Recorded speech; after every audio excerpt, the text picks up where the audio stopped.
Yes, ready. 80 words per minute newspaper start.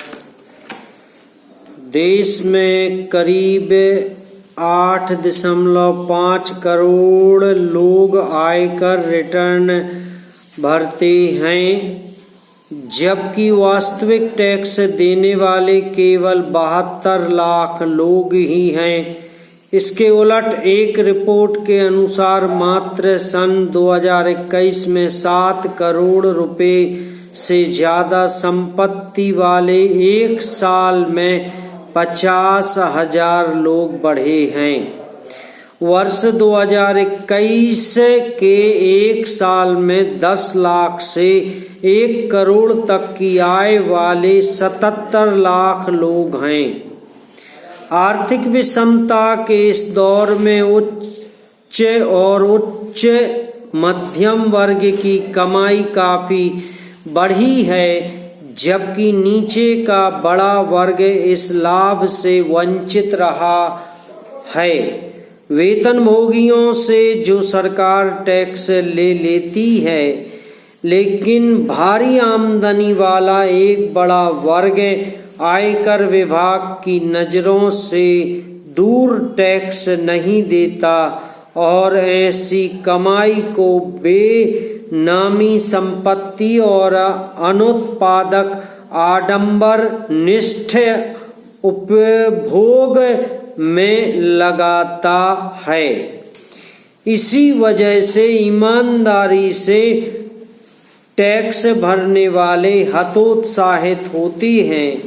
नोटबंदी के बाद नकदी का चलन ऊपर के वर्ग में काफी हद तक कम हुआ है, लेकिन टियर 2 और टियर 3 के शहरों व कस्बों, बड़े कस्बों में उपभोक्ता लेन देन ही नहीं, जमीन और संपत्ति की खरीद में अघोषित नकदी का आज भी बोलबाला है। जरूरी है कि टैक्स के दायरे में होकर भी टैक्स न देने वालों की पहचान हो सके, तभी अर्थशास्त्रियों के अनुसार आयकर संकलन 2 गुना हो सकता है। पैरा अमेरिका अब अपनी कर्ज लेने की सीमा को पार कर चुका है। वित्त विभाग कर्ज की सीमा को बढ़ाने या सीमा खत्म करने के लिए संसद को मनाने पर विचार कर रहा है। अगर रिपब्लिकन्स कर्ज सीमा को बढ़ाने से इनकार कर देते हैं तो हालात और बिगड़ेंगे। बाजार भी नकारात्मक रुख अपना सकता है और अमेरिकी सरकार को और ज्यादा ब्याज पर कहीं और से पैसे लेने पड़ेंगे। देश पर 31 ट्रिलियन डॉलर का कर्ज है और इसमें बहुत हद तक योगदान दोनों पार्टियों का है और टैक्स में कटौती है। पैरा बनारस की सकरी गलियों से गुजरकर मंदिर जाते हुए गांधी वहां की गंदगी देखकर इतने विचलित हुए थे कि उन्होंने जो टिप्पणी की वो आज याद आती है। गांधी ने सोचा भी नहीं था कि इस देश की सत्ता में कुछ लोग ऐसे भी आएंगे जो उनकी इस बात को गंभीरता से लेंगे, और नतीजा सामने आ गया। आज देश में अधिकांश प्रसिद्ध धार्मिक स्थलों की दशा सुधारी जा रही है। जो धार्मिक स्थल जितना ख्यात होगा, उनके सुधार में उतना ही धन लगेगा।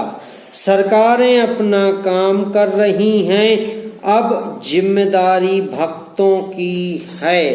जो गंदगी आप करते हैं उसे साफ करने की जिम्मेदारी भी उठाइए। आज भी भारत के पर्यटन में 65% हिस्सेदारी धार्मिक स्थलों की है। 140 करोड़ लोगों की आस्था के केंद्र देव स्थान और एकलव्य की तरह पूजे। जीवित द्रोणाचार्य अर्जुन को वो नहीं दे पाए जो मूर्ति बनाकर एकलव्य ने द्रोणाचार्य से प्राप्त किया।